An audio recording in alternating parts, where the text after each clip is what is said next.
Good morning and welcome to the first community consultation event for the former Wisley Airfield. My name is Andonis Pazaru and I'll be the chair this morning. I also work for Taylor Wimpey and I'm the Community and Green Infrastructure Project Manager. So thank you to everyone attending today and taking time out of your weekend to come and hear what we have to say. We, of course, would have loved to have had this meeting or consultation event face-to-face, but for obvious reasons, we've put together this webinar for you today. So how will this session work? The session will be approximately 2 hours long. There'll be an opportunity to ask questions later on. Should you wish to ask any questions, then please do click the Q&A button at the bottom of this screen. And in the background, our communications teams will collate those questions, and later on, we will do our best to answer all of your questions. Furthermore, as you can appreciate, there will be lots of questions that will be asked, and we won't have the time this morning to answer all of them. So what we will be doing is publishing a document, a Q&A document on our website on Friday, the 24th of July. This document will outline our responses to your feedback. Furthermore, this session will be recorded this morning. And again, this session will be uploaded onto our website for reference. Obviously, we're here today on Saturday, the 18th of July. As I mentioned, we hope to finish just shy of noon. And then following this session, a feedback form will be emailed to you. Please do fill that out and let us know your thoughts. So for this morning, this is the structure of the webinar. Shortly, you'll receive an introduction from my colleague, Lee Davis. Following that introduction, we will quickly run through the site considerations. Obviously, it's a large site and there's lots of things to consider. And then with those considerations, we'll lead into the next part of the webinar, which is the master planning options. And then just before the Q&A part of the webinar, we'll just give you a quick overview of our next steps, our intentions, as no doubt there may be questions you would like to ask. Then finally, we'll finish with the next steps in regards to how you can provide feedback and so forth. So I'll hand you over to Lee Davis.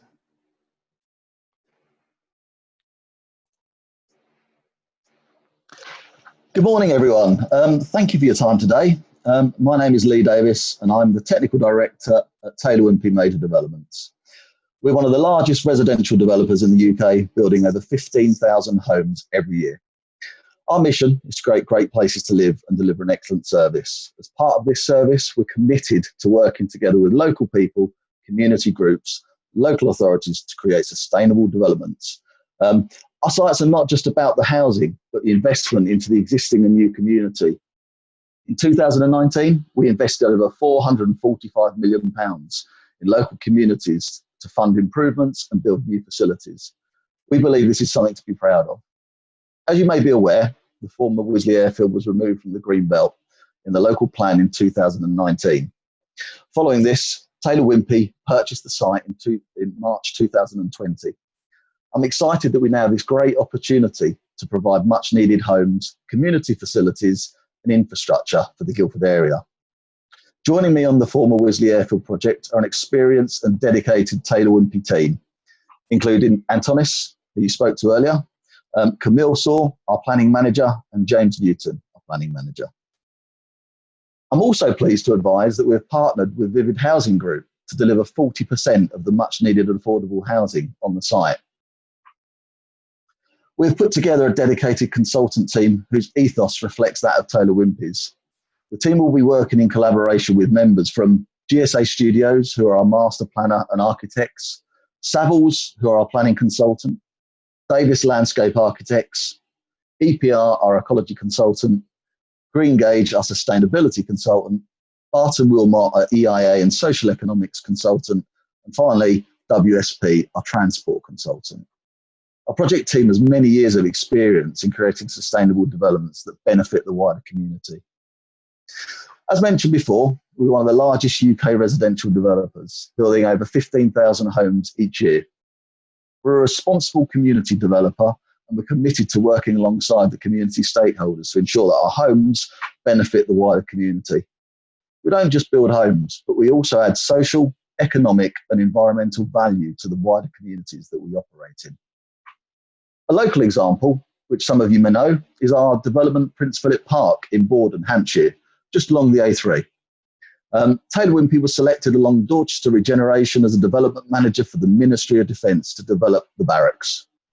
Once complete, the Prince Philip Park will consist of 2,400 homes of varying tenure, including private, affordable, rented, elderly care, rent to buy and custom built homes. The wider community will be supported by a new town centre, employment space, the third largest SANG in the UK, skate park, sports pavilion, Leaf Road, primary and secondary schools. Prince Philip Park is just one example which demonstrates our commitment to the community engagement. The project team worked alongside local residents, businesses, charities, schools and groups to organise and deliver such events as Zumba, open air cinemas, children's parties, bike schools, school lessons on site and park runs. Taylor Wimpey believe wholeheartedly in community and placemaking.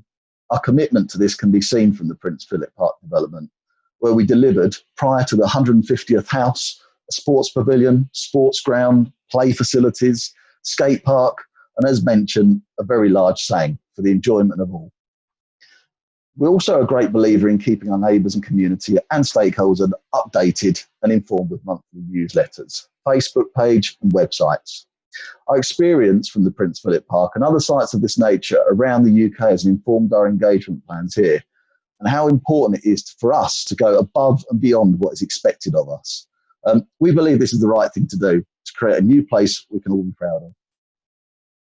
We've already sent out initial newsletters introducing ourselves, the site to the local neighbours. We've also set up a website, WisleyAirfield.com, which will be updated regularly. We're committed and excited to developing a new community within the borough, and when possible, and when the current COVID situation allows, we're looking forward to meeting you all at future events to discuss our plans further. I'll now hand you over to our project manager, Antonis. Thank you. Thank you, Lee, for the introduction. So the former Wisley Airfield and our vision. So we took a lot of time just thinking about what do we want to achieve out of this? Well, what can we all achieve together? And that togetherness is why we came up with this strapline. So working together to deliver our sustainable community. So working together is indeed, as is Taylor Wimpey, our trusted design team, and all of yourselves that have kindly taken the time to join us this morning. Furthermore, Guildford Borough Council, Surrey County Council, and the list goes on. Together, we hope to deliver this new sustainable community, something we can all be proud of, and hopefully leaving a long-lasting legacy. So what I thought I'll do just before we get into the main body of the presentation is just give you a quick overview of sort of the master plan boundary that we will be discussing today. So here on this picture, which I hopefully you can all see, you'll see the red, blue and pink areas all outlined. And in essence, the aspiration is to master plan the whole allocation. Just prudent to note, Taylor Wimpey don't own all of the land. And indeed, we have been in discussions and liaising with our neighbours' representatives to the south, who are the CBRE and Hallam Land. Indeed, we believe jointly that in order to really gain the best out of this master plan opportunity is to treat this as one irrespective of ownership. Furthermore, some of you may be familiar with the former Wisley Airfield, and thus what I wanted to do for those who aren't is just sort of put some of the key features that you'll find currently. So working our way around the site clockwise, the grey area is the airstrip, and the hangar area sort of just south of Elm Corner. The yellow dot is the beacon, which is due to be decommissioned in due course. The orange circle is Bridgend Farm, and then within Bridgend Farm land, there is also a pond, which is depicted here with the blue spot almost. And then working our way to the west, the southwest boundary of the site, we have Stratford Brook, and just included a quick picture here, as no doubt some of you have walked along here in the past. So now you've had the introduction, you know the area in question. I will now hand you across to our trusted design team to take you through the site considerations. This hopefully will provide you with food for thought as we then lead to the master planning options later on. So Colin, is it okay if you could kindly introduce yourself and commence the site considerations, please? Yes, thank you, Antonis, and good morning, everyone. My name is Colin Mackay, and I'm a Technical Director of the engineering consultancy WSP. Here is the context of the site on this slide, with the main roads of interest being the A3 running southwest to northeast past the western end of the site, here shown in green, the M25 shown in blue, running east to west about a mile north of the site, with junction 10 just off the top of the frame of this slide. Ockham Park interchange lies to the west of the site, with its slip roads connecting to the A3 and the Portsmouth Road running southwest towards Ripley. Old Lane runs roughly north-south past the east end of the site, connecting the A3 and Effingham Junction. Ockham Lane runs to the south of the site, and Ockham Road North connects from Ockham Park interchange, running southwards towards East Horsley. Now, you may be aware that Highways England are currently planning to improve M25 Junction 10, including the A3 from Ockham Park interchange to the A245 Painshill Park Junction north of the M25 Junction 10. This is known as the DCO scheme. The public examination of the DCO scheme has been held and formally closed last weekend. The Independent Examining Authority will consider its recommendation now on whether the Secretary of State for Transport should permit the work. Part of the DCO scheme is to close the existing access to Wisley Lane from the northbound A3. This access will be replaced by a new road known as the Wisley Lane Diversion, shown in orange on the left-hand side of this slide. It'll run northeast from Ockham Park interchange, south of the A3 and partly through the Wisley Airfield site, then turns north to cross the A3 on a new bridge that will accommodate traffic, pedestrians and cyclists. The existing footbridge will no longer be required and will be removed.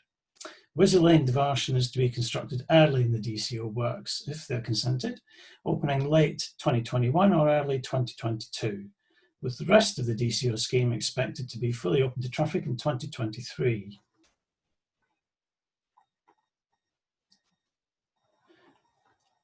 As this slide shows, the site is crossed by a number of existing public rights of way, here shown as yellow lines for footpaths and pink lines for bridleways.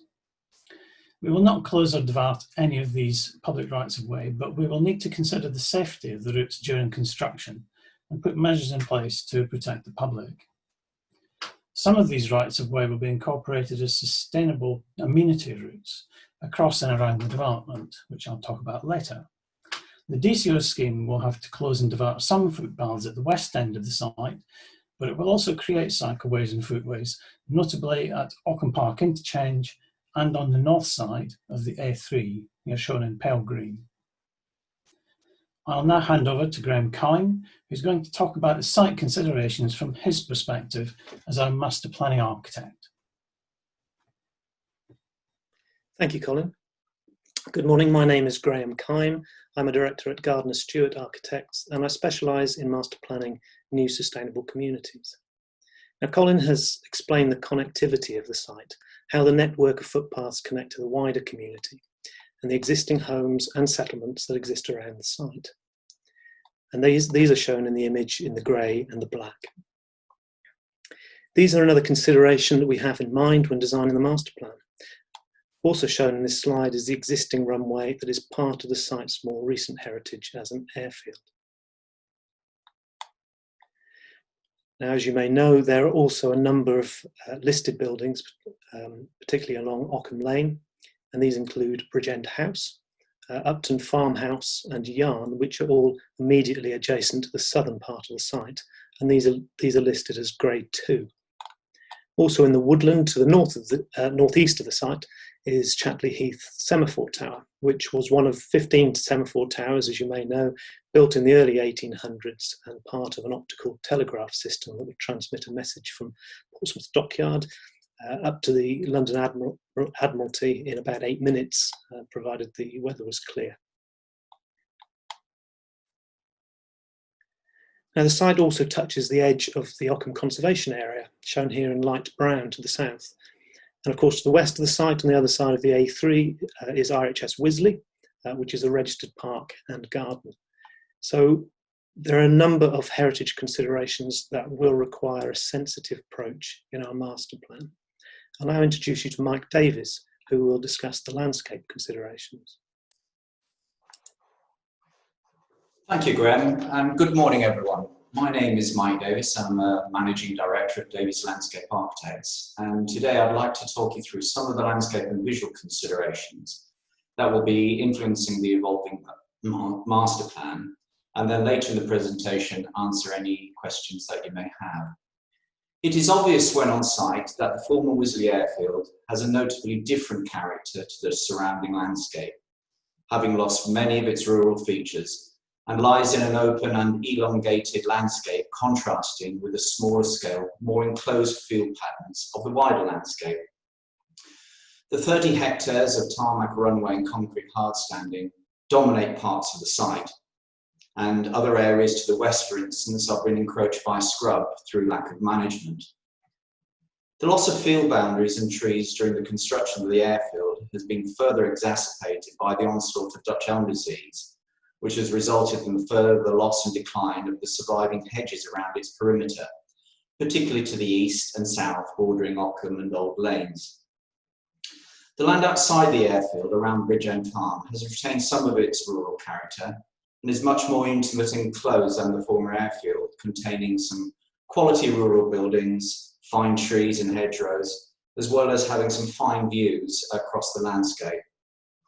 However, elements of the historic landscape remain around the peripheries of the former airfield as well, and most notably these can be found as remnant hedgerows, particularly to the southwest and around Bridge End Farm, a TPO woodland around Elm Corner to the northwest, a strip of young woodland grown on an embankment between the airfield and Sunken Hangar area, again to the northwest, and a very attractive wooded string corridor along the Stratford Brook that extends across the southern boundary of the airfield all the way towards Ockham Lane to the south of Bridge End Farm. Our aim is to protect and indeed enhance these more sensitive landscape features during the construction period and ensure that they are managed in the long term to ensure their longevity and connection with the historic landscape character, as well as creating an attractive setting within and around the development. Next slide, please. While open in nature, the combination of mature woodland, tree belts and rolling topography within the wider landscape screens the majority of the allocation from nearby public places, such as local residents and footpaths outside the site. The site can be glimpsed in long views from a few elevated places within the Surrey Hills AONB, or area of outstanding natural beauty, to the south. But these are some 6.5 to 7 kilometres away. And from here, the site is relatively inconspicuous and seen as a very small component of a very expansive panoramic landscape, which is dominated by woodland and interspersed with settlements, and including Woking and its newly built towers. As can be seen from the yellow arrows in the diagram, the principal open views of the site are from the public rights of way within the airfield. There are opportunities from within the airfield for fantastic views towards the wooded ridgelines of the Surrey Hills AONB to the south. And these are mostly available from the more central parts of the former runway. And in our development and landscape strategy, we are aiming to optimize these views as part of that open space strategy so that they are retained. We do recognize that great care will be needed to integrate buildings above 2 stories in height, particularly around the more sensitive outer edges of the settlement and near existing communities, and these will be designed to respect the surrounding character. Next slide, please. So the topography within the site is very heavily influenced by the former runway, which lies on a shallow ridge falling away to the south. Fill material was placed at the western end of the runway during its construction, resulting in a fall of around 10 metres to the western boundary and a steep slope of a fall of about 20 metres to the southwest and the Stratford Brook Stream corridor.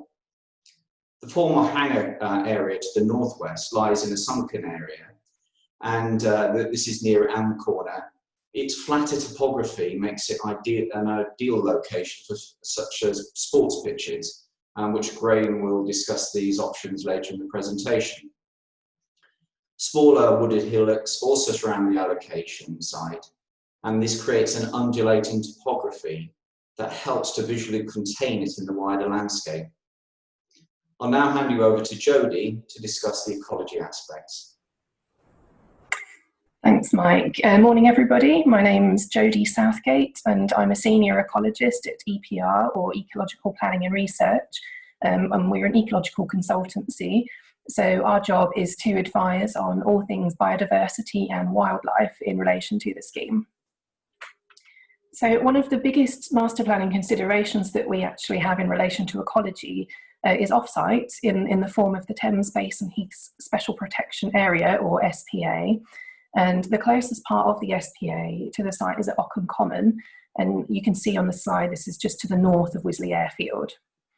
So the Thames Basin Heaths is protected for its populations of 3 types of bird: the nightjar, the woodlark, and the Dartford warbler. And these are species that nest on the ground, and this makes them quite vulnerable to disturbance from things like dogs off the lead. So as a result, there is a policy in place which prevents certain types of development from within 400 metres of the SPA boundary. And as you can see, this does extend quite far into the northern half of the airfield site, so this restricts what we can put here. And for example, we can't put any housing in this area. But what we can do is use the area as a suitable alternative natural green space, which, or SANG, which is an acronym that you might have heard earlier, and that's a fancy name basically for a country park, pretty much. And that's required by the policy to absorb and divert recreational pressure away from that sensitive SPA. And we'll talk you through our current thinking on the SANG a little bit later on. Okay, so moving a bit closer to the site itself, we do also need to consider some areas of ancient woodland which are adjacent to the northern boundary, as you can see on the slide. We don't own this land, but we will make sure that those woodlands are protected with buffer zones where no construction can take place. And similarly, veteran trees, such as this amazing oak in the picture, that's just in the southwestern part of the site, they're also protected through planning policy, and so again we'll make sure that they're protected and surrounded by green space.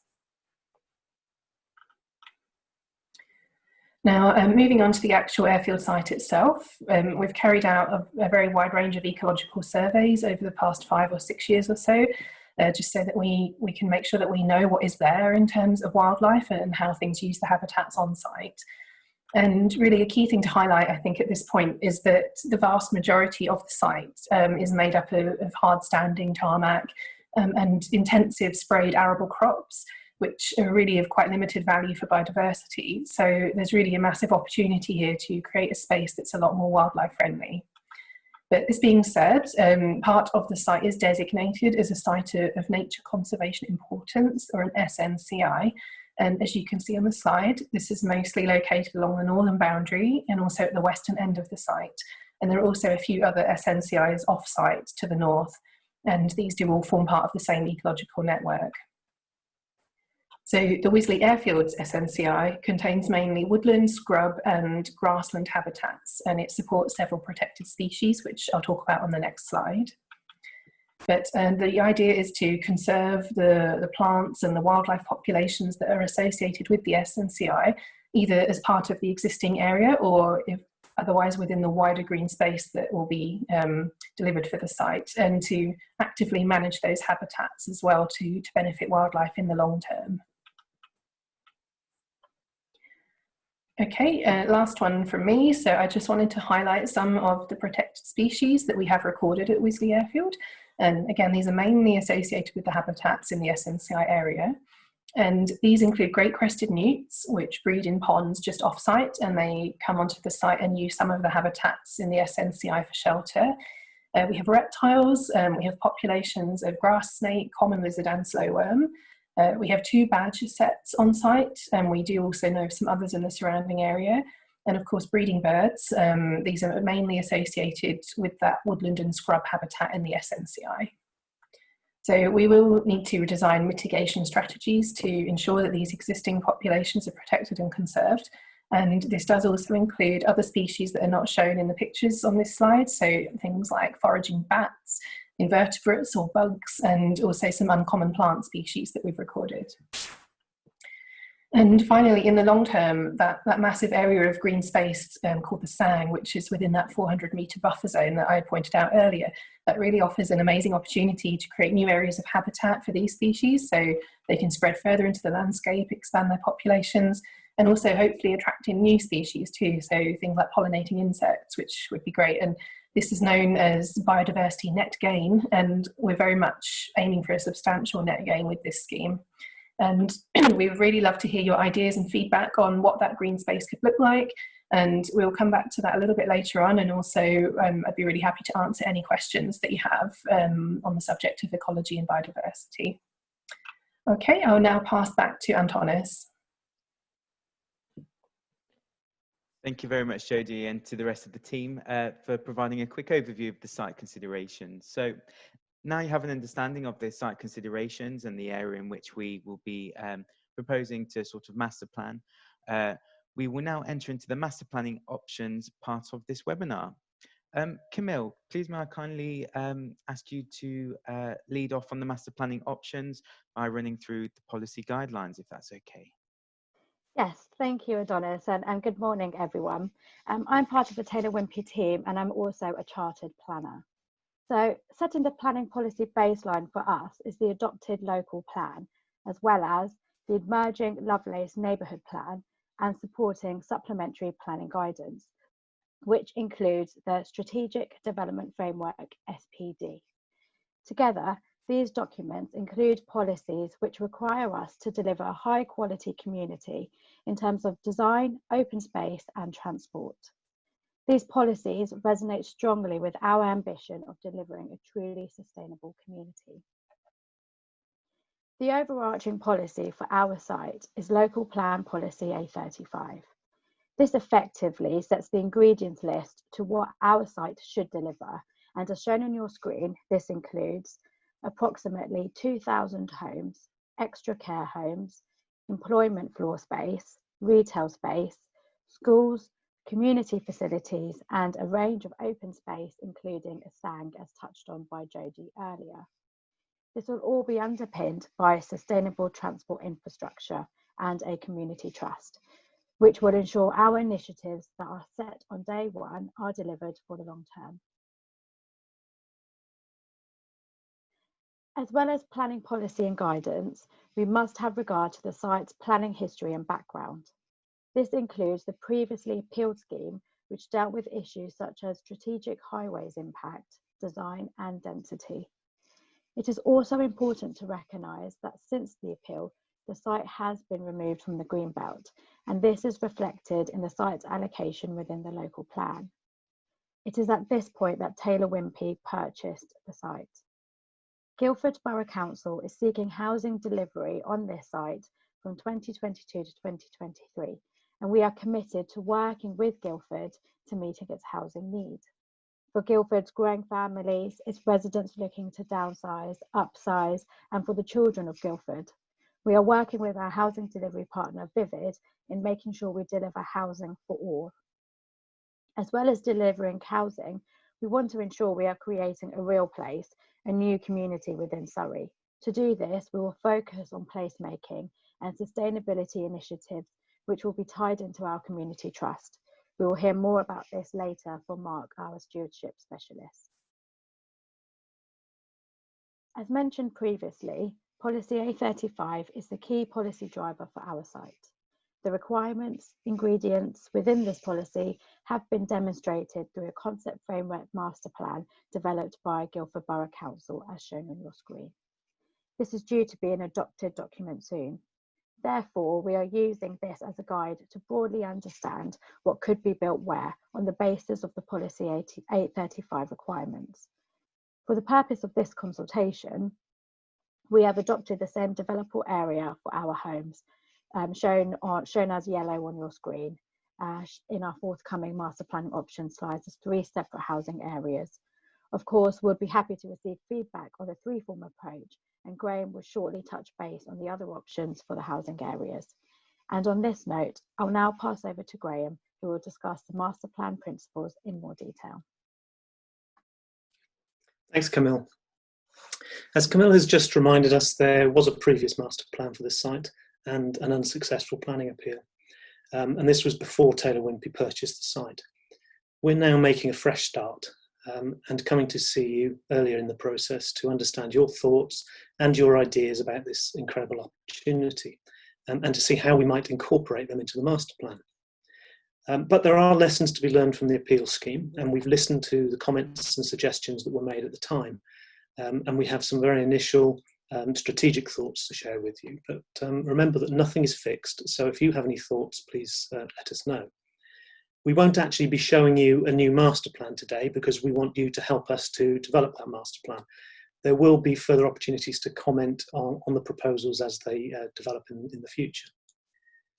During the appeal, there were concerns expressed about the overall shape of the development, the density, the heights of the buildings. So we'd like to share some thoughts about how we could address some of those. Now this slide shows the shape and form of the appeal scheme. It was considered very linear, and you can see from this slide that it's quite different in form to the existing settlement pattern. It's important to say that this will always be a different kind of settlement to Ockham and Bridgend and Ripley. It will have its own distinct character, and that is recognised in the Council's SPD document. But we still need to understand and consider the local context, and this is something that we're doing a lot of work on in the background at the moment. So perhaps breaking the development down into smaller clusters will help it sit more comfortably in the area. This approach creates 8 smaller neighbourhoods set in a green network.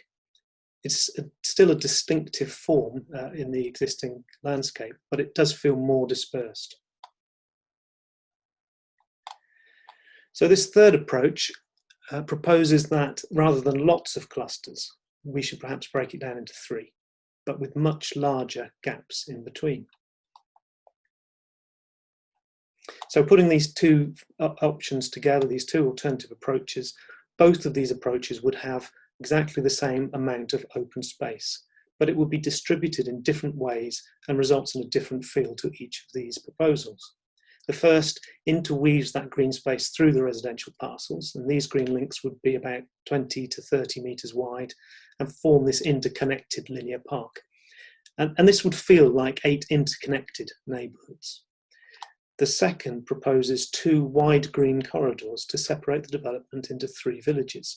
And these green swathes would be sufficiently wide, say 80 to 100 metres wide, to create proper visual separation. So you'd have views from one side through to the other. And as you move through the site, you'd feel that you've left one village and you've entered into another. And this will allow the 3 villages to have their own identity. Now, this is the approach, as Camille said, that the council have favoured in their SPD, but it's not fixed, so what do you think? But because this is the SPD approach, we'll use this as the base condition for some of the slides that we're now going to show you.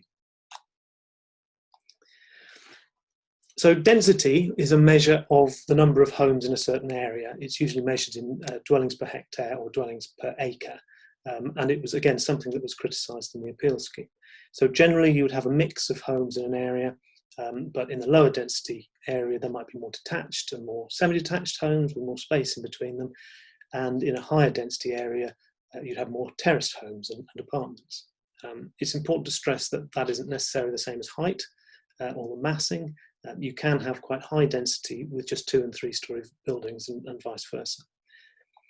Because our master plan covers a larger area than the previous appeal scheme, the density we'll need in order to provide the same number of homes will automatically be lower. So 40 to 45 dwellings per hectare rather than the 55 dwellings per hectare in the previous scheme. And our density of 40 to 45 is consistent with the council's expectations for this site to demonstrate efficient use of the land. But there are a number of ways to distribute that density, to organise it on the site, which I'll show you in these next diagrams, and that again affects how it might feel as a place or viewed from the outside. So this diagram here, constant colour, shows a consistent density across the whole site, and that means that you would have a broad range of homes, small homes, large, detached, terraced apartments, distributed evenly across every area of the site. So it's an intermediate option where there are no significantly higher density areas, but equally no areas that are significantly lower density. The density and the character of the place doesn't significantly change as you move through it. But maybe we shouldn't have the same approach across the whole site. Perhaps each of the villages needs its own identity and distinct character.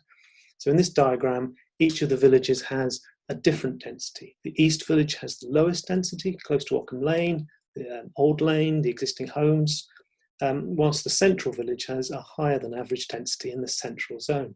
In effect, we'd be taking some of the density and homes out of the East Village and making a more concentrated area in the heart of the Central Village, perhaps around a neighbourhood centre, as it suggests in the SPD.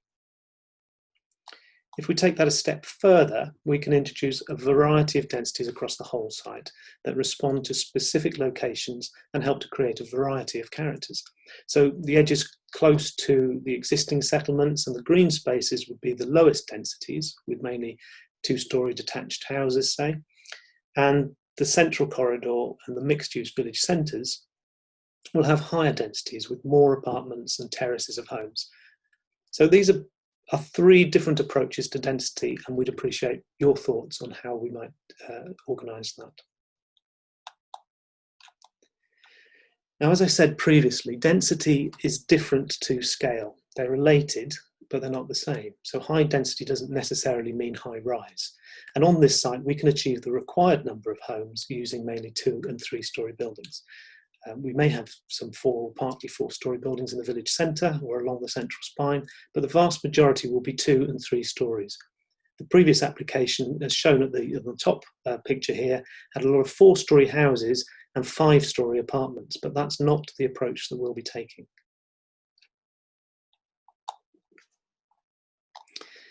So, of course, this site is not just about housing. Only about 1/3 of the site will be taken up with housing. More than half of the site will be publicly accessible open space, and the rest will be the complementary uses, community infrastructure that will help to make this a sustainable development. So uses such as local shops, employment, schools, sports pitches, play areas for children, allotments to grow food. And we're currently thinking about how these various components of the master plan, thinking of them as building blocks, will come together in the optimum way to benefit the wider community. So how can we ensure through the master plan that the core issues of community, sustainability and long-term stewardship can develop from an idea and a commitment at this stage into something that's real and meaningful? So we're asking your opinion on the uses that we're proposing, and for you to consider how we might organise those uses in the most appropriate locations. So what is important to you? And as the ideas develop, as I say, there'll be further opportunities for you to comment on the proposals that we bring forward. So the first issue to consider is the access into the site.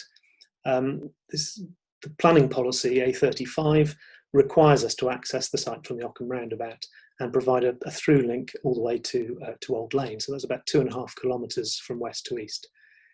The supplementary planning document for the site also suggests that a number of homes could be accessed from Ockham Lane, but provided there was no through access onto the main part of the site. Now, this slide shows the proposed Wisley Lane diversion by Highways England, and that offers up the opportunity of an alternative access from the new road. We've identified a number of locations for access in both, and assess them in terms of both the technical considerations and the experience of arrival. So how do you arrive at this place from this entrance? And we've narrowed it down to these two options, 1 and 2. In this particular case, those options are very similar, but we'd still welcome any feedback that you can provide on this. I'll quickly pass you back over to Mike, who will talk about the SANG. Thanks, Graham. The SANG is a key component of the site allocation and overall open space strategy, and importantly will divert additional visits from the new settlement into the SPA. This slide shows a potential layout which is still being developed alongside the master plan options, and showing the opportunity for 2 strategic SANG areas, one to the north and one to the south of the development areas. The northern SANG will change arable fields and hard standing areas into a more naturalised parkland type of landscape. New landforms will be created within it. This will add interest and also visual separation between new circular footpath and cycle links, which will all be of different length and character. And these earth mounds will also offer opportunities for longer views across the landscape. New water features will also be created, such as small and large ponds, marshy grassland, reed beds and ditches, which will be fed by the surface water generated from the new houses that border it. The southern SANG will capitalise on the existing mature wooded stream corridor that extends across the southeast of the allocation area, containing an array of attractive, enticing features such as wet woodland and beautiful bluebells along the Stratford Brook corridor. Part of this area is boggy and permanently wet, and there's great opportunity here, for instance, to create an attractive boardwalk through it. This feature would also incorporate and extend remnant hedges and trees to the west of the airfield, which I mentioned had been cut off and denuded as part of the former airfield construction. And this area forms part of the site of nature conservation interest, and as well as providing further southeast around Bridgend Farm, there's some really attractive views from that area as well.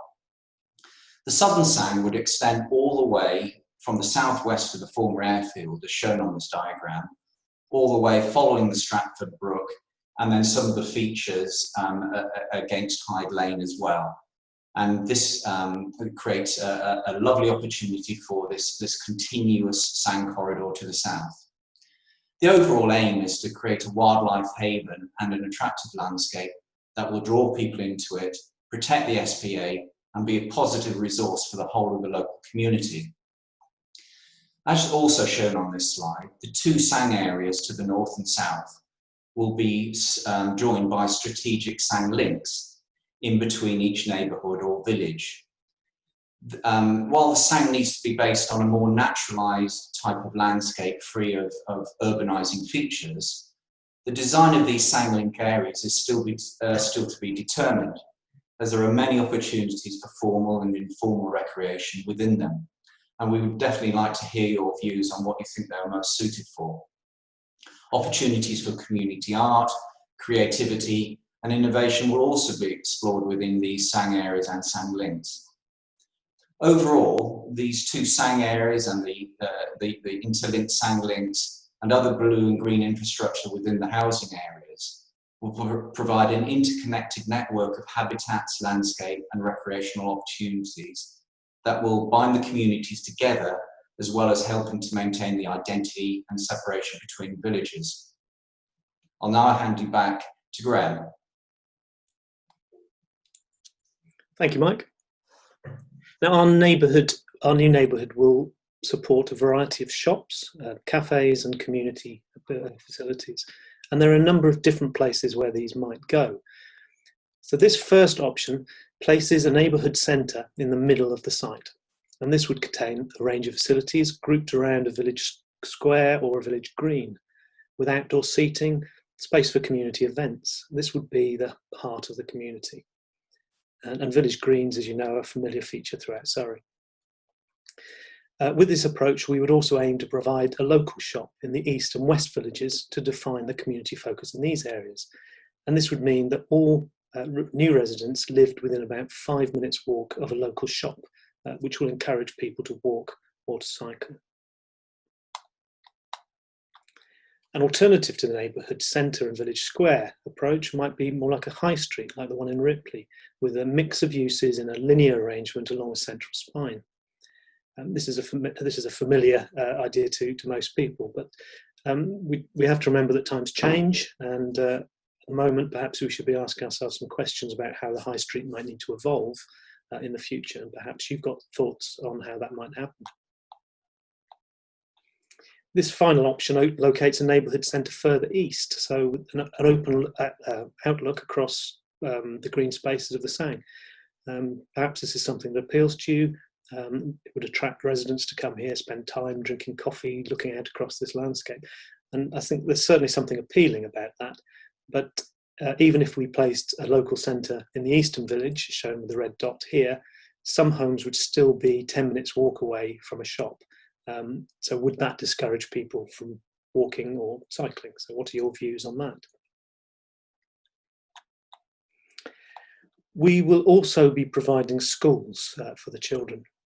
Currently we're planning to provide both a primary school with nursery facilities and a small secondary school.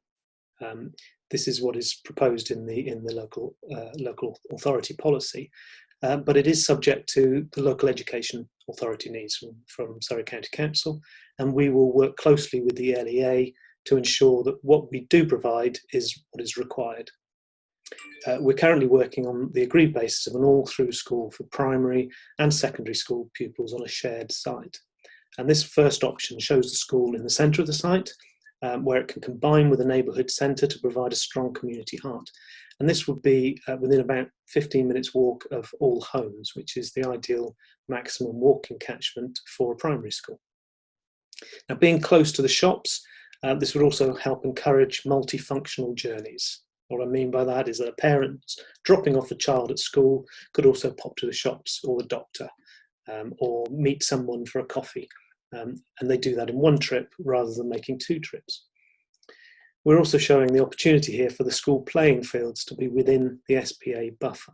And this actually gives us more opportunity then to distribute the rest of the open space in more appropriate ways. Now, an alternative approach would be to locate the schools in either the east or the west village, where it would engage with a local centre and a village green. With the playing fields here backing on to Ockham Lane, this would help form a green buffer, pushing the houses back from the road. But perhaps you might feel that this would be too noisy for existing residents and it's not at all appropriate. So let us know your thoughts. So alternatively, we could locate the school in the west village so that it overlooked the green link, facing the neighbourhood centre, again with the sports fields providing that transition with the Sang. This could be a stunning location, opportunities for outdoor learning. However, once again, it would increase the walking distances for pupils in the east of the site, so it might work against our sustainable transport objectives. So again, we'd welcome your thoughts on that. We will also be providing local employment opportunities. The local plan asks for about 4,300 square metres, which is about 46,000 square feet of employment space. This is split into 2 categories. B1, which includes things like office space, and B2, B8, which is more about manufacturing and distribution. Now, B2 and B8 uses are best located with good highways access, rather than in the middle of a residential neighbourhood. So we've suggested a location to the west of the site, close to the A3. The B1 uses, on the other hand, can be part of the neighbourhood centre and would be a good use to have in the neighbourhood centre. One thing we will need to consider, though, is how working patterns are likely to be changing in the post-COVID society. It's more likely that people will be working more from home or close to home. So perhaps we need to think about these offices differently, perhaps providing something that delivers workspace in a more flexible way. One option is some form of innovation centre, and this is something that gives opportunities, support and advice to start-up businesses. It provides flexible office and workspace leases, or even leases desks for a short period of time, meeting rooms by the hour, photocopying services, and all those sorts of things that help people work closer to home. Option B here shows the B1 uses located as part of the high street approach, so small scale offices above the shops or small office buildings. The B2, B8 still shown over there in the west of the site. We will also be providing up to 8 hectares, that's about 20 acres of formal sports provision. And that could include a range of sports, might include tennis, netball, basketball courts, for example, full-sized football, hockey, or rugby pitches, and as well as some smaller 7- and 9-a-side pitches for younger players. And some of that provision will be in all-weather pitches with floodlights for extended hours. And perhaps you can share then your views on what types of facilities you would like to see here. This option shows that the main bulk of the sports fields, including the all-weather pitches, will be on the old hangar area up to the northwest of the site. And this is a nice flat area of the site that's sheltered and it's screened from the rest of the site. So we would also provide a sports pavilion, including changing facilities, toilets, social spaces. So it's effectively another type of community building. Additional sports pitches could be located in the east of the site, looking at maybe smaller pitches there for younger players. And also we'd be looking for the school pitches to have an element of community use. And this would mean that all homes would be within about 7 to 8 minutes walk of the sports field. Now this option integrates the sports fields more closely with the houses so that they're even more accessible and right on the doorstep. So is this a preferable solution? Does it help to encourage a healthier and more active lifestyle? This is the approach that's in the local authority's SPD document. But what it does mean is that most of the green space between the villages is for sport rather than for natural green space, and that the floodlit sports pitches would be in close proximity to the homes, which is something that we need to think about. Is there a trade-off on this slide? Option 3 takes this a step further by locating the sports fields in the centre of the development, so that the focus of the community is a large open space. So places like Shalford or Wonersh have cricket pitches as a centrepiece of their village. Again, so let us have your thoughts on this. I'm going to pass over to Mike, who'll tell us a bit more about the landscape infrastructure. Thanks, Graham. As I previously discussed, the Green and Blue Infrastructure Network will form an important resource to both the local communities and neighbouring settlements.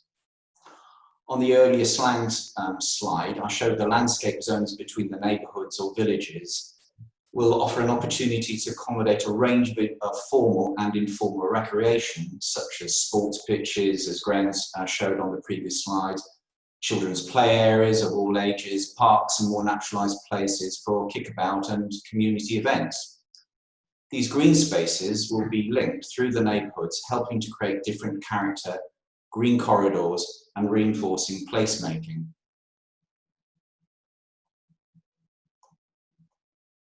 Formal and informal play opportunities will be provided in and around the villages and sang links to provide facilities for the full range of age groups within the recommended catchment and safe walking distances.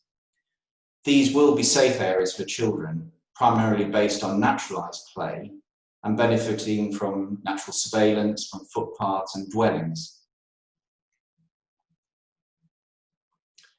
The ability to grow food is an important element of the community sustainability and will be delivered as part of our open space strategy. As shown by Graham, larger allotment areas can be accommodated in a variety of locations bordering the sang and sand links, and these will be contained by hedges and managed by the community. Other opportunities for edible landscapes will be explored to provide a range of possibilities to bring food production to people's doorsteps. These could include raised beds within the pocket parks and squares, foraging routes within sangs and sang links, community orchards, edible walls, anywhere really that food can be produced, such as on vertical surfaces within the urban areas. Roof gardens as well as using it as an educational resource with the school. Again, any thoughts and ideas on this topic would be greatly received. I'll now hand you back to Graham.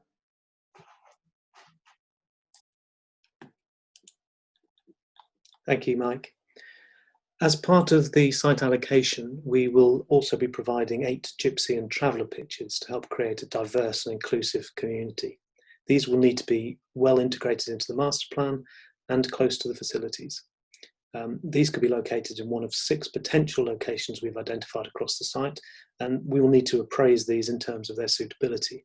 But again, we'd welcome your views on this. In our initial assessment, options A and B in the west of the site are easily accessible from the A3. They're on areas of flat land that would be appropriate. They would need some protection from the noise of the A3. And option A is the most remote from the local facilities. Option C is located in the centre of the site, and this is the most integrated of all the options, but places the lowest density development in an area that could support more homes. Options D, E and F are accessed from Ockham Lane and Old Lane, and both place a low density use in areas that are suitable for low density, but these areas are closest to existing residents and local traffic. So once again, this is about understanding, incorporating your views and opinions, so please let us know your thoughts on these issues. I'll now pass over to Colin, who'll tell us more about the sustainable transport options.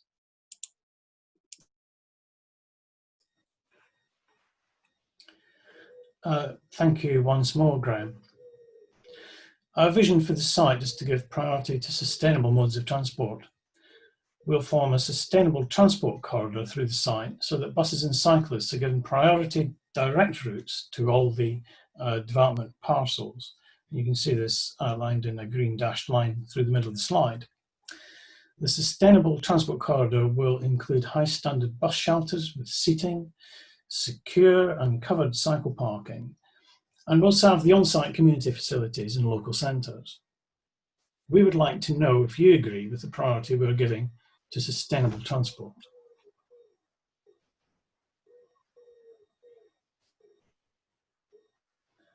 We will also connect the site to the surrounding area via sustainable transport. Cycle connections are a particular focus of our strategy. Guildford Borough Council's local plan and the Surrey County Council's Guildford Local Cycling Plan provide the framework for our proposals. We'll be looking to provide routes to all these destinations. Some of them will be upgraded existing routes, some will be new routes. All routes will be suitable for the average cyclist. However, we'll also be embracing the changes in future mobility that are taking place. For example, electric bicycles increase the attractiveness of slightly longer cycle journeys for some less active people. So providing routes suitable for all users is a priority for us.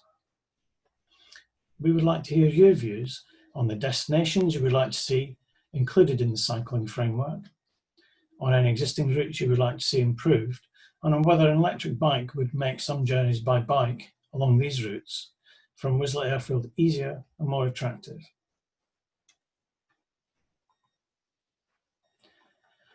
Our bus strategy will provide vital sustainable connections to local facilities in the wider area. We'll provide an appropriate high frequency service, as this is a key component in making bus journeys attractive over the car. Our bus services will carry passengers to the local railway stations and to destinations such as Ripley and Guildford. We're committed to the highest possible standard of public transport provision, which means the funding and the arrangement of the management is also very important. We talk about this shortly when Mark describes the stewardship and legacy aspects of the site. We would still like to hear from you about destinations you would want to be served by buses if you lived at Wisley Airfield, for example, Woking, and how likely you would be to use the bus to destination if it is fast, frequent and competitively priced.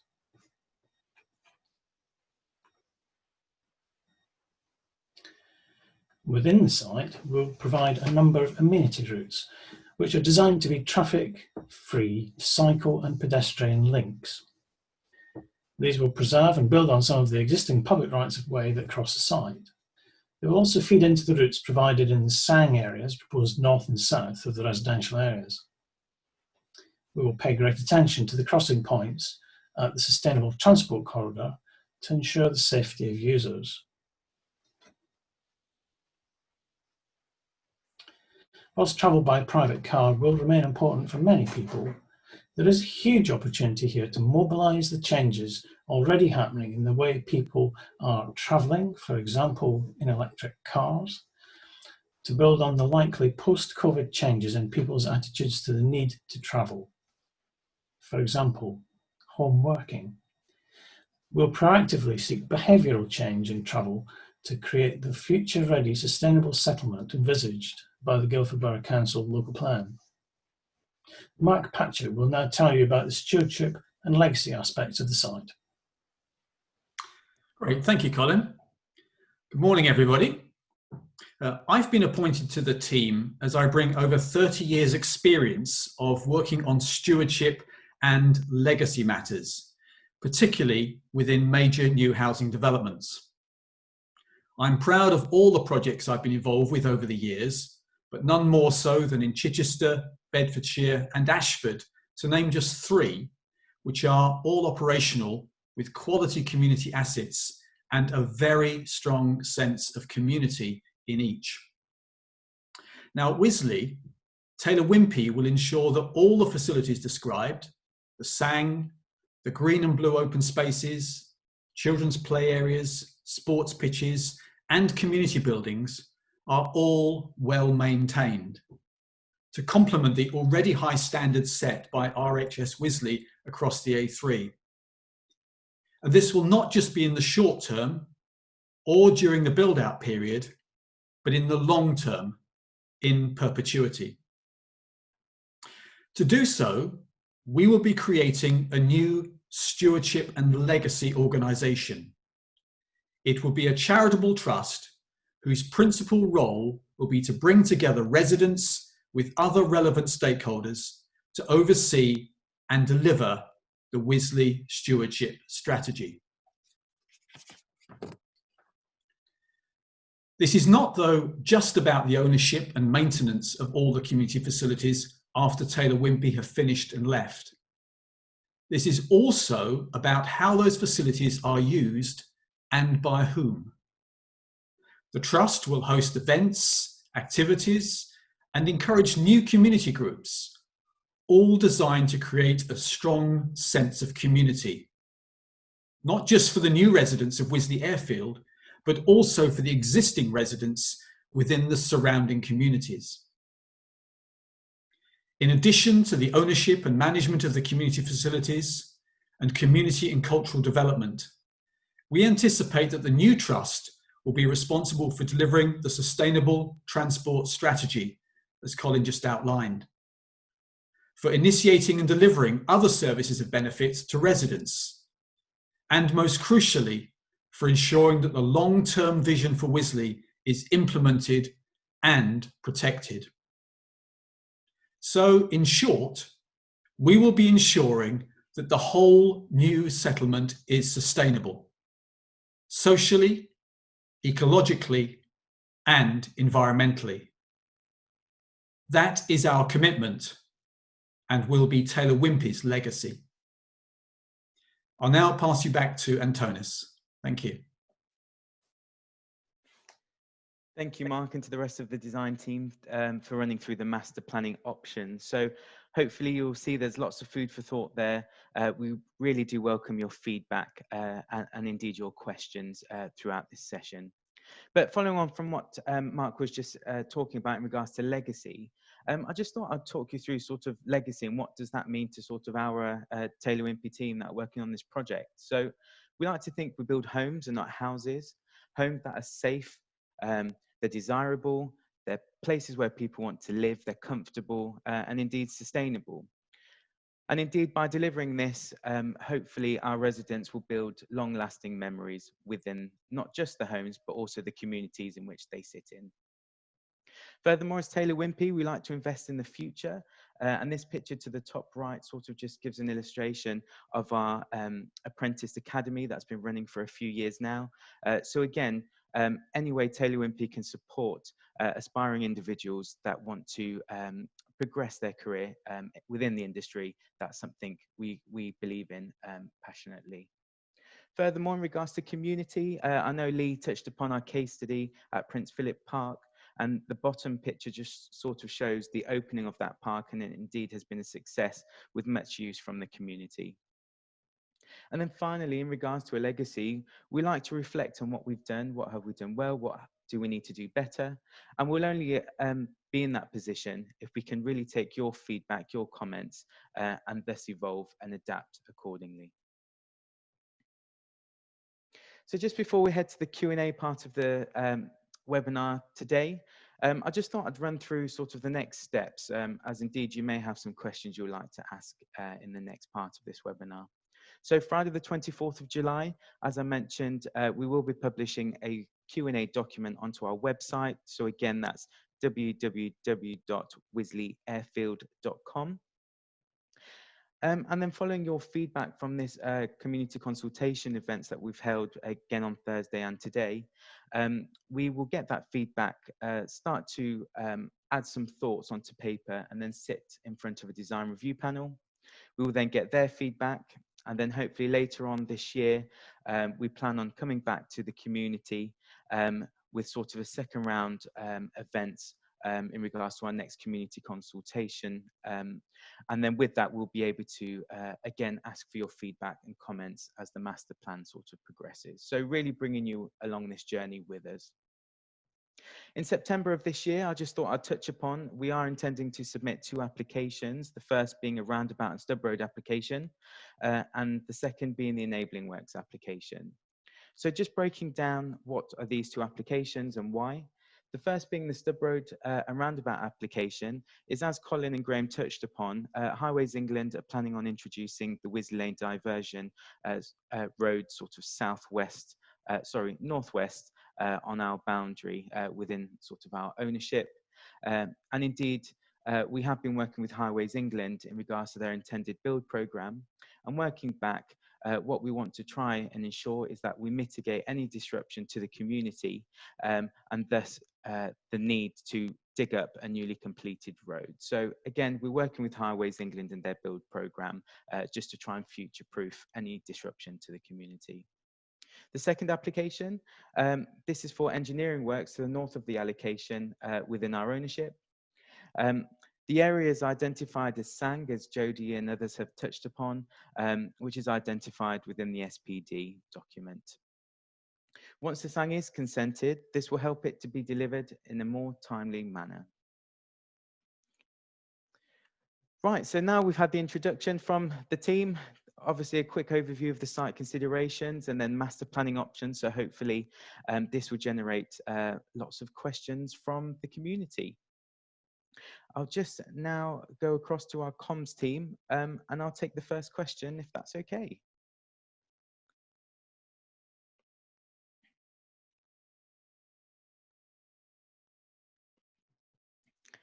Please may I have the first question? Okay, thank you very much. So Susan asks, what percentage of sustainable housing provision is there and what is the price of these homes? Lee, is it okay if you could kindly answer this question, if that's okay? Yes, hello there. Good question. As mentioned before, 40% of the entire development will be affordable homes, and the level of affordability is set by obviously government and your local council. So in terms of that, it's a very high percentage of affordable homes that we're providing. Thank you, Lee. Brilliant. I'll take the next question, which I believe is from Catherine. So Catherine asks, during the former planning application, a senior school was proposed which Surrey County Council distanced themselves from. Has Surrey County Council's position changed? And if not, no schools can be proposed on your plan. Camille or Graham, is that okay if you could kindly answer Catherine's question? Yes. Sure. Thank you. So yes, so really good question, Catherine. So we completely understand what happened previously with the appeal, and that's you know, part of our background. But our starting point is the local plan policy, which, as Graham touched on, does include primary and secondary school. So we are through our engaging with Surrey County Council and Guildford Borough Council. We also have Barton Wilmot on board for social economic work, and they are at the moment doing their background research and forecasting to give us the evidence of what the need will be, and that will all feed into our discussions with Surrey County Council. But at the moment, as Graham said, we are planning for a primary and secondary school. Thank you. Thank you, Camille, for that. And hopefully, Catherine, that answered your question. The next question, if I may, is from Margaret, who's kindly asked, please say something about traffic noise, density, and therefore impact on other local roads. So for example, the A247 through Clangdon, which already has significant noise from the A3. Colin, is it okay if I could kindly ask you to answer this as our sort of transport consultant, if that's okay? Yes, of course, Antonis. Thank you for that question. Obviously, it's very relevant to the local area because the A3 is a very busy road. And obviously, Highways England are due to invest, I think, about £250,000 in upgrading Junction 10 to try and ease the congestion problems that, to some extent, generate the environmental effect and the poor air quality around the A3. For our part, what we do as part of the planning application process is we undertake a very thorough environmental impact assessment, and we report that in the environmental statement that will accompany the planning application. Now, there are various elements that go into that ES, including air quality and noise, and obviously the calculations that are done and the assessments that are carried out in the ES are based on the traffic figures that I and my colleagues will be generating during the coming months, which will be based on agreed methodologies with Surrey County Council and Highways England. So we are very aware of the need to assess all the impacts on local roads, not only air quality and noise, but also congestion. So we will be looking at a comprehensive assessment of the traffic impact at local junctions and on local roads as well. But please bear with us. We're at an early stage in the assessment. We do have the benefit of the previous appeal proposals to look back on and learn lessons from. So we'll be taking a fresh approach to the assessment of traffic, as well as to the new focus on sustainable transport modes that you've already heard quite a lot from the team about this morning. I hope that answers your question. Thank you, Colin, and indeed, thank you, Margaret, for that question. It's a very good one, and certainly something, as Colin mentioned, we are starting to look at now. So thank you for that. The next question, if I may. So Graham says, so I live in Ripley and all the houses in our lane have their 100th birthday this year. Will the homes you build last 100+ years? I think I know who wants to answer this question. Lee?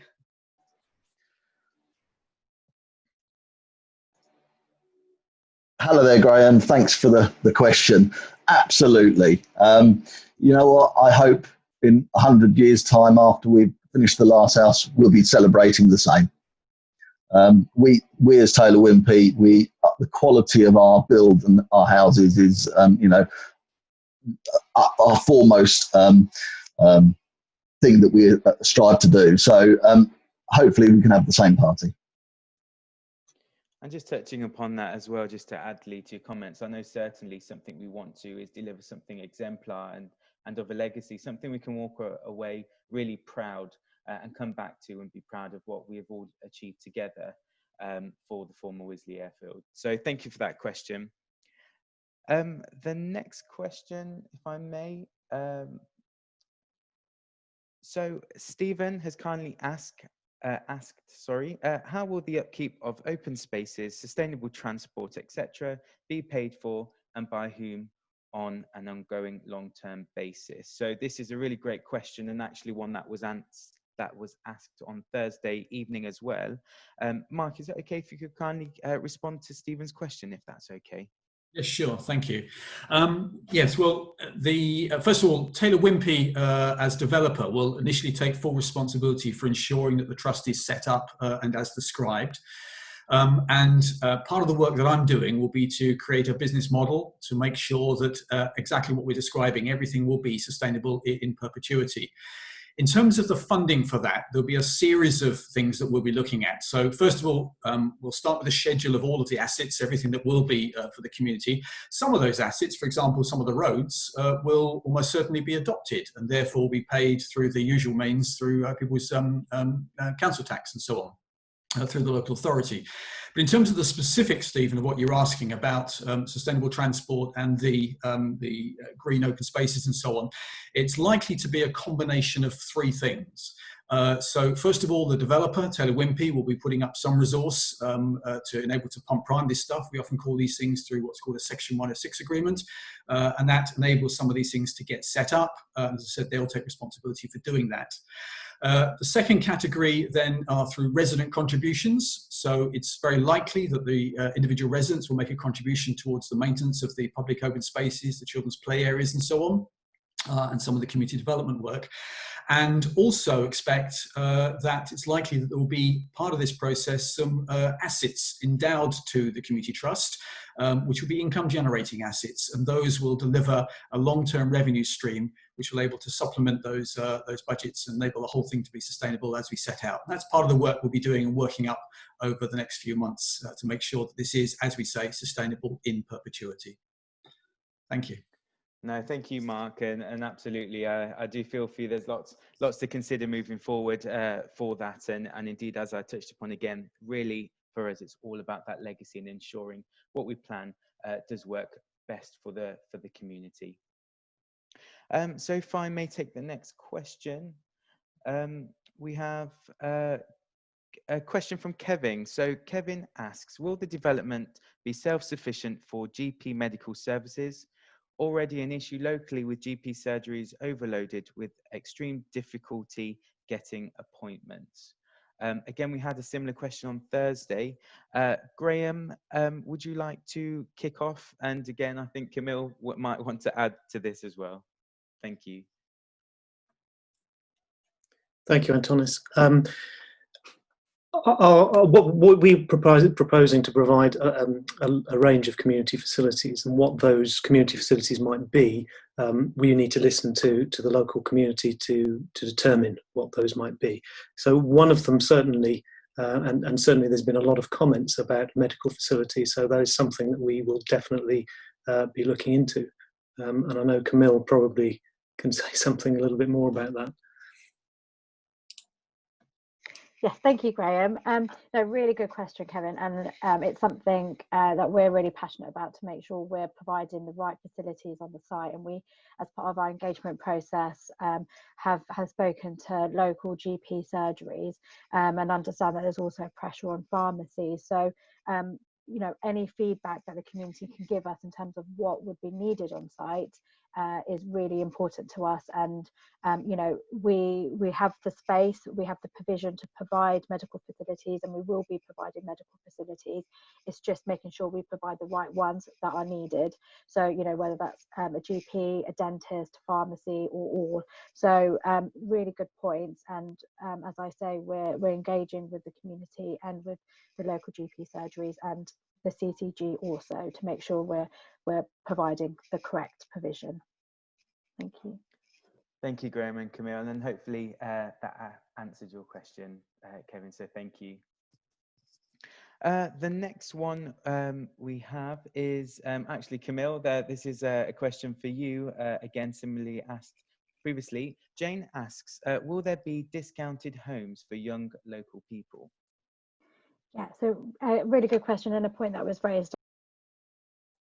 Sorry, I was just muted there. No, raised on Thursday also. So Yes, so I'm not sure if you're aware, but on through the whole pandemic, Taylor Wimpey provided a 5% discount to all NHS and key worker staff, and we are considering and how we can make sure we provide the right level of affordability for key workers and local workers within the area.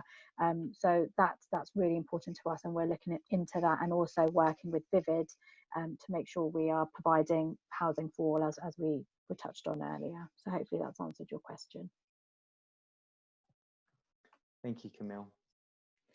The next question, if I may, so yes, from Catherine. So Catherine's kindly asking, it's a great question, Catherine. Catherine's asked, how long is it proposed for construction to take? Lee, would you kindly like to answer this question? Yeah, sure. Good question. We're proposing to start construction works, main construction works in 2021, 2022. So we think that it's approximately about a 10-year build period in terms of depending on what happens in the economy, how fast houses sell. So that does influence how long a development takes to build.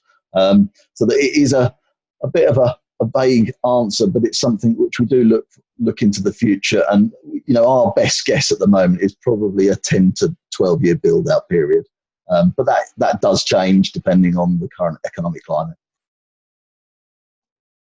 Thank you, Lee. And it's just prudent to note we are right at the beginning of this this sort of process, but we are committed to working with Guildford Borough Council and obviously their intentions for the housing trajectories as well. So thank you. Right, so thank you for that question. So the next one is from Kevin has asked, what accountability is there for not delivering anything, so such as sports, retail, schools and buses? So Camille, this is probably a question for you in response to obviously the local plan and yeah, so forth. Yeah, no, it's a really good point, because we don't want to get a planning consent and then you need the comfort that we will provide what we've said that we will provide, and the way that we do that is through Section 106 and other means. So within the Section 106, it's a document that sets out all of the financial obligations and also the non-financial obligations, and one of those would be setting up the community trust. So the Section 106 holds us to providing all of the measures that we set out that we will provide, and then the council will have a Section 106 monitoring officer, and we will liaise with them and make sure that we are providing or dealing with all of the obligations at the correct trigger points, and they will hold us to that. So for example, there might be, we need to provide X amount of employment space by X amount of housing. So it's making sure that we're not providing all of the homes and then we sort of leave the site and don't provide any of the non-residential uses. So there are the mechanisms there through planning to make sure that we do provide exactly what we set out to provide. So a bit of a long-winded answer, but hopefully that's answered your question. And I think just to add to that as well, Camille, we don't just say things, we do things. And the Prince Philip Park is a great example of where we did deliver a lot of the community facilities in advance of the housing. And as I think we've all touched upon, and hopefully you've all seen, there is a big push from the whole team, and we are all fully committed to delivering placemaking a community, because the two have to work hand in hand. They really do. So that's absolutely a focus for us and something we want to achieve, and is very much part of our vision as well. So thank you for that question. Thanks, Camille, for answering. There's also been a question, the next question, sorry, from Catherine, has asked, what engagement are you taking with local residents who will be affected by these proposals? You need to talk with all residents on Old Lane and Ockham Lane. I can answer this question. So as I mentioned at the beginning, I am the Community and Green Infrastructure Project Manager, and sort of since we've acquired the site in March, appreciate sort of the the current situation and restriction and social distancing and so forth, I've tried to reach out to as many residents as we can. Indeed, I have dialogue with a number of residents and sort of stakeholder groups who sort of neighbour the former Wisley Airfield. We've also commenced issuing our community newsletters. So the first one was issued at the beginning of July. So hopefully you would have all received that. And indeed, it's our intention to continue to issue out newsletters, update our website, and keep the whole of the community informed. Also, if there are any special requests to speak with me personally or any other member of the team, please do let us know by contacting us via the website. And indeed, more than happy to reach out and speak to as many of the residents as we can. Indeed, they are our neighbours, and we're trying our best to sort of work. It's prudent to note as well that since we acquired the former Wisley Airfield, a lot of our neighbours had concerns in regards to some of the antisocial behaviour, specifically the reported motorcycles that sort of crossing or trespassing the former Wisley Airfield. And with working with the local residents, what we came up with after listening to their suggestions was a security patrolling, which we now have that's very much in place, and there's a security guard there sort of at different times throughout the days, throughout the weeks. Furthermore, we are working with the local authorities and part of sort of an action group to try and mitigate some of this antisocial behaviour. And the reason why I thought I'd bring that up is that was all feedback from our neighbours, sort of directly or adjacent to the former Wisley Airfield. And in working together, we were able to sort of reduce the amount of antisocial behaviour, and we'll continue to monitor and work with the residents. So great question. If you would like us to, if you would like to speak to us, or if we haven't had the opportunity thus far, please do contact us, and absolutely I will call you back. That's no problem at all. So thank you. The next question is, so obviously we've spoken a lot about the SANG today, so a great question. And this, please, Jodie, would be for yourself. So Jodie's our ecologist. What is the purpose of SANG, which is the suitable alternative natural green space? Yeah, sure, I can answer that, Antonis. Yeah, SANG is a bit of an awkward acronym, isn't it? But the idea really is it's there to absorb and to divert recreational visits away from the Thames Basin Heaths SPA, which is, I mentioned earlier, it has ground nesting birds that are sensitive and vulnerable to that kind of disturbance. So with the new community at Wisley, we're introducing new residents, more dog walkers, and we don't want to be adding to that recreational pressure. So the SANG is there as an alternative, a suitable alternative natural green space for those new residents, and also some existing residents of the area might also choose to visit our SANG instead of the Heaths, at least sometimes. And what we need to do is design it in a way that makes it appealing and attractive. It includes things that people are looking for, perhaps that they can't get so easily up at the Thames Basin Heaths. So one of the key kind of principles behind a SANG is that it's open space, variety of different walks, long ones, short ones. Being able to let the dog off the lead is a really big one, and that it's safe. There's no chance of a dog running into the road or a small child, that kind of thing. And also convenience, not having to get in the car and drive anywhere, but just being able to kind of just walk out of your front door or along a public footpath or whatever and get there. So there's a lot of kind of research that is behind SANG design, but also we want to know sort of in the local context what people want as well. So it'd be really helpful to have that kind of feedback, the kind of things that you would like to see in that space that would make you want to go there. So yeah, I hope that answers that question. Thank you, Jodie. No, that's wonderful. Thank you very much. The next question, please. So a number of you actually have touched upon this question. So Elise, Andrew and Catherine have broadly asked, have you thought about traffic impact towards Effingham Junction and Horsley Station? Those local roads already have traffic and have tight lanes. Adding 2,000 houses plus offices plus retail would add to potential to potentially 5,000 plus car journeys, and we could be incredibly, and it could be incredibly disruptive to locals, especially old lane traffic. Colin, is it okay if you could kindly answer this question, if that's okay?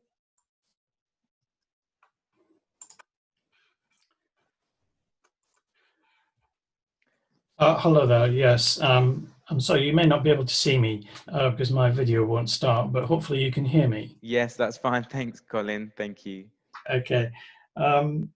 So the question is about the relationship between traffic on the highway network and the number of homes on the site and what the potential impacts would be. And I understand it's come from a number of people and it's a sort of generic question. The way we deal with traffic impact assessment is a standard approach on all developments, and it's an approach that we agree with the County Council, and in this case also with Highways England, to make sure that we cover all the areas that are sensitive on the highway network. And we're well aware of the questions that were raised last time there was a planning application on this site. What we're aiming to do this time is place a much greater focus on sustainable travel. So we will be looking to reduce the traffic generation of the site by implementing bus routes that we've spoken about, new cycle routes.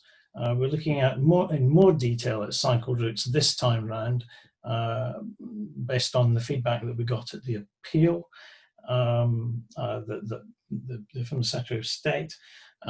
So there's a much greater emphasis on providing more detail on how we're going to produce the cycle routes. We'll be looking at car clubs. We'll be looking at electric vehicle charging on site, so that although vehicles may still be on the network, they are electrically powered. And let's not forget that the government is moving very swiftly to get to a point where there are very much less internal combustion engines on the highway network. In 2030s, we're looking at a complete ban on the sale of new internal combustion engine cars.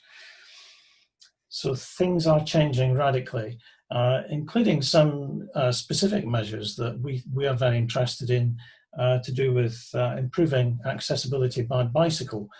We have a specialist on our consultant team now who specialises in particularly e-bike schemes, where residents are loaned e-bikes and are able to use these, which makes it much easier for less active residents to use them. It gives them greater confidence about the distance that they can travel and the ease by which they can achieve that journey. In terms of the very broad question about 2,000 houses generating over 5,000 cars, there will be a number of cars on the site, but they won't necessarily all be on the network at the same time. In fact, the information that we have is that the number of car-borne trips that would be on the network is less than half the number of houses on the site during any 1 hour time period.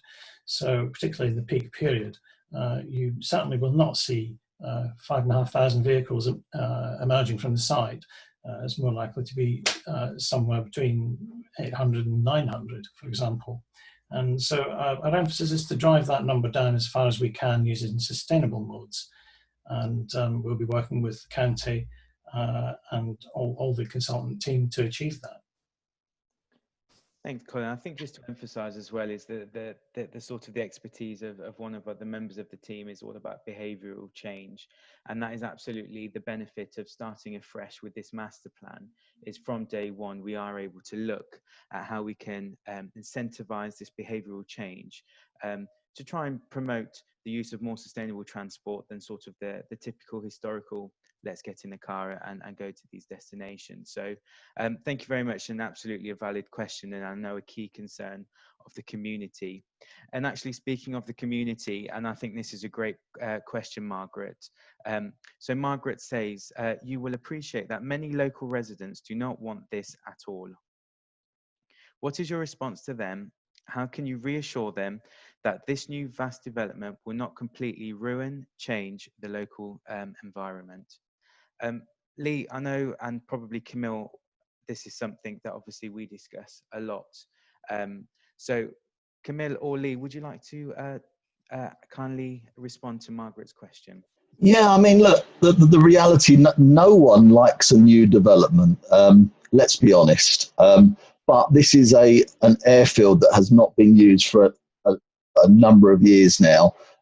There is a massive shortage of housing in the UK, and it has lasted for a long, long time now. We're trying to solve that answer by building more houses on a disused airfield, in line with Guildford's policy. And that's important. Guildford have already identified this in their local plan for housing. It's important to acknowledge that. We just don't pick a site out of anywhere out of the UK and go, let's build houses. This is something that your authority has identified in your local plan. So we feel, and we sincerely believe in this, putting 2,000 houses on a site like this, you just can't do. You've got to create a sustainable community, a desirable community that people can call this home. It's very important to us that, because, you know, there's no point, and lessons have been learned in the past, and you know, the development world have suffered from it, but this is going forward. There's a shortage of housing, and we feel that, and Guildford Borough Council feel that this is the right way forward. Yeah, and just to add to that, it's, you know, what's important to us is the existing community as well as the new community that we'll be bringing into the development. So, you know, which is why we're here today, and we're here quite early on in the process, if we're honest, because, you know, we don't have a master plan, we don't have any concrete, provision in terms of numbers of what we're providing on site, because we want to engage with the community, the existing community, properly, so that we can take your concerns on board and provide things that will bring you along the journey with us and make you feel comfortable that actually, although there will be these 2,000 new homes here, but there's also going to be a lot of benefit to you and to the existing community that are around the development. Thank you, Lee and Camille. And if I may, I'd just add as well, I really want to take this opportunity to thank the sort of our neighbours and the stakeholder groups and other members of the community that we have had an opportunity to engage with thus far. We've got lots of other stakeholder events in the future. But it's nice that the community is providing us with an opportunity really to introduce ourselves. Quite rightly, they have some concerns and are providing us feedback and comments, and that's exactly what we want. As I touched upon before, it's working together to deliver our sustainable community, and we will only do that if the community engage, and we really hope that you do and be part of this legacy and join us in hopefully being proud of what we produce together for the former Wisley Airfield. So thank you very much for that comment, for that question, Margaret. Another question actually for Lee. So Lee might have to come back on camera again if that's okay. Given COVID and the adverse impact on many people's personal financial resources, how can you be sure that there will be demand for these houses? Yeah, thank you for the question. I think it just goes back to the fundamental question, is that there is not enough houses in the UK for people. And where you've got particular constituencies that have and I know this is a hot topic over the last couple of years, some boroughs have more area of green belt, which obviously constrains development, which means, again, that stranglehold on the supply of houses for, you know, the next generation is even more important, and something that needs to be addressed. Guildford took the decision to take out not only this particular site, but other strategic sites within the borough to solve that particular problem. And we've come in and purchased the site in 2020 in March of this year, after that decision was made. So we are addressing that problem. Thank you, Lee, for that. That's very kind. The next question we have is, why do you need to provide Gypsy and Traveller pitches? Graham, would you like to touch upon this? Camille may also be something for you to kindly add in as well. Yes, thank you, Antonis. I understand this question, of course. One of the issues is, of course, that gypsies and travellers need a place to live. And like all local authorities, Guildford Borough Council has a responsibility to provide sites for gypsies and travellers. And one of the way they do this is to ask developers of large strategic sites to include them within their development plans. So in terms of our requirements on this site, we need to provide 8 pitches, and a pitch includes space for, say, a trailer, some vehicles, and connection to utilities such as water and electrics and sewerage. So I guess we need to provide the most appropriate site, and that's why we're asking you to help us provide that, or identify what that site might be.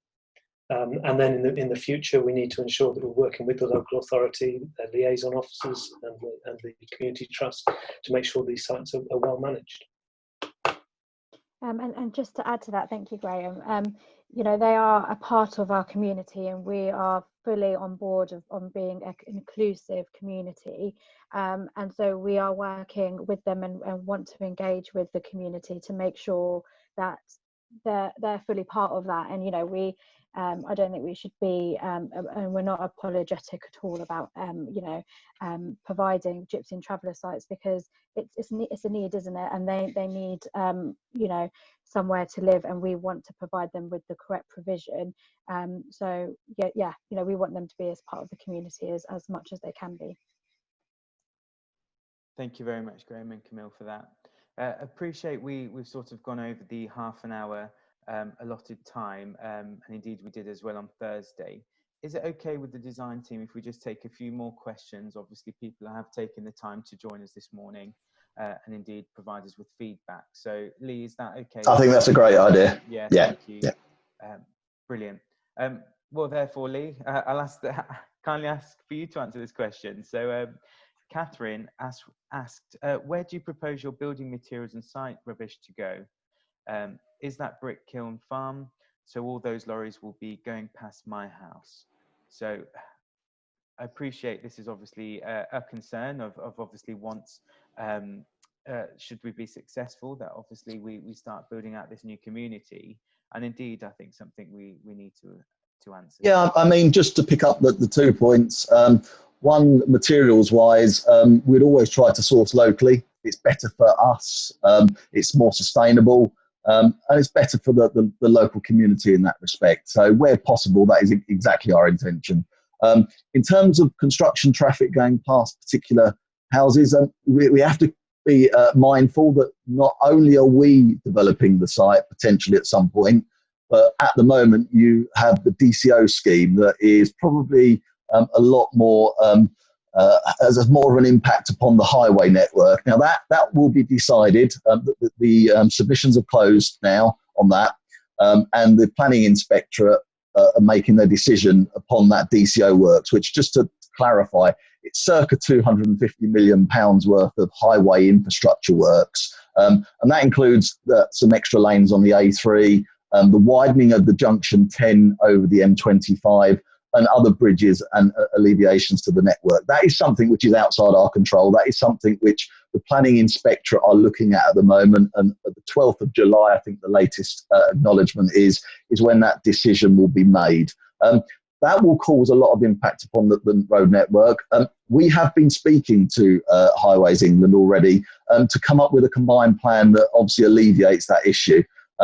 We will put in with our proposed planning application a transport proposal for our construction vehicles, and that's at that moment anyone can actually comment. If there's something that you really take displeasure to, that's the forum for people to comment, because the planning authority will look at that. Now, we know we're not going to appease everyone. That we're not going to try, because it's impossible, but we will try to minimise that impact upon the road network where we can.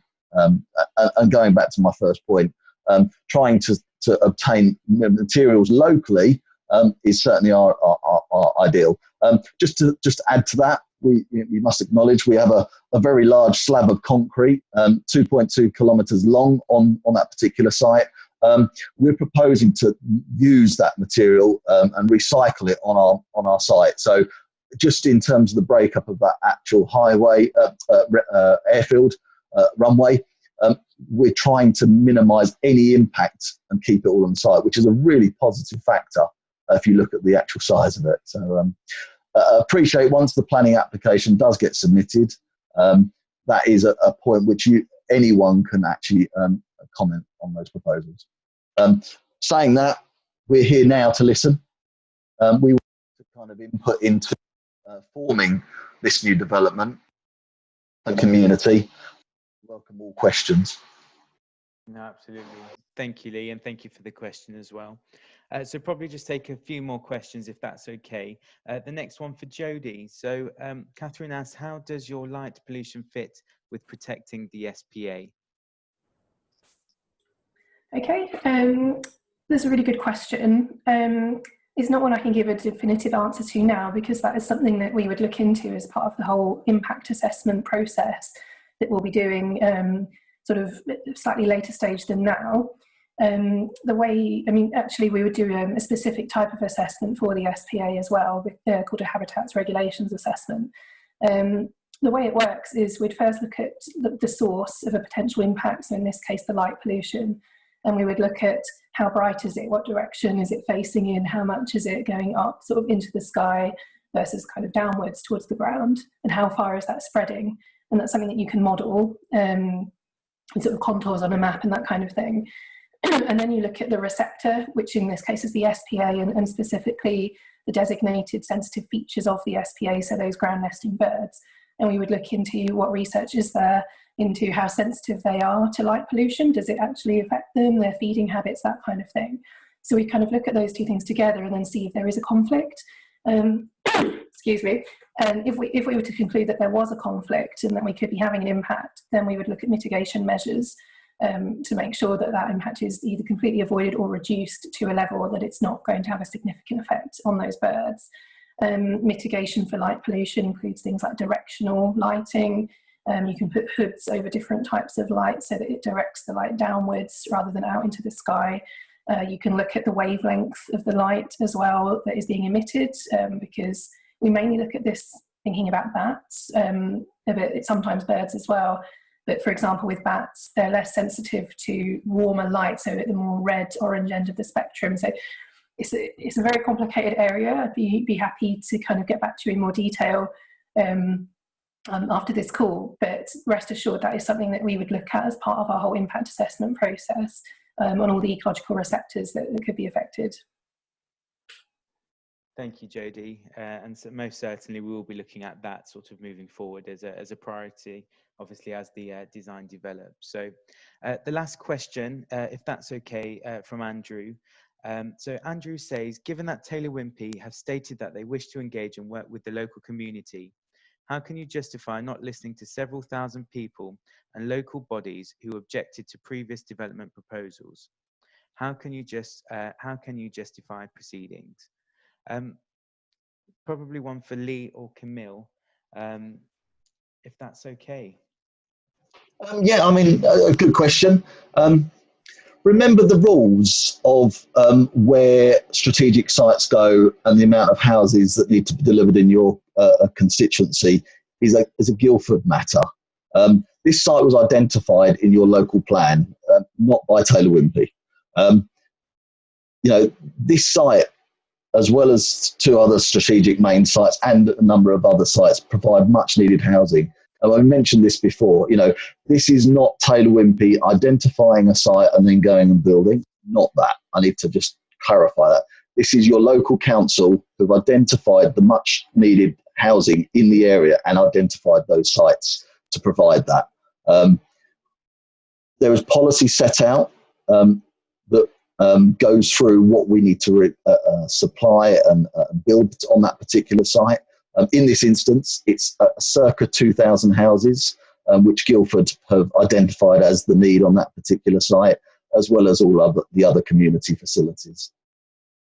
Yeah, and just to add to that, Lee, we have obviously reviewed and understand the appeal, and really want to take this opportunity, and hope you do too, to actually look at what the appeal and maybe what you didn't like from the appeal and the points there, and address those and come up with a plan, as Adonis has said previously, that we can all be proud of and work together on. So yeah, really hope that you take the opportunity here to work with us and you know, feed all your ideas back to us. No, thank you, Lee and Camille, and Andrew. We respect sort of the history on this, and absolutely are taking a brand new and fresh approach to the engagement. So thank you very much. Thank you again to everyone for your questions this morning. There are lots of questions that are unanswered. However, as I mentioned, the next steps, all of the questions that we haven't been able to answer this morning, we will be publishing the document on our website on the 24th of July, so that's next Friday, where we will endeavour to respond to all of the questions.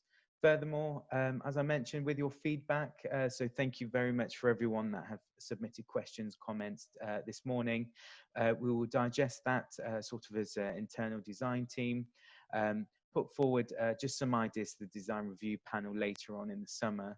And then once we've had their feedback in regards to our response to your comments, excuse me, we will then come back to the community, and hopefully, who knows what the world will look like then. Hopefully it will be a face-to-face event and we can obviously meet you all.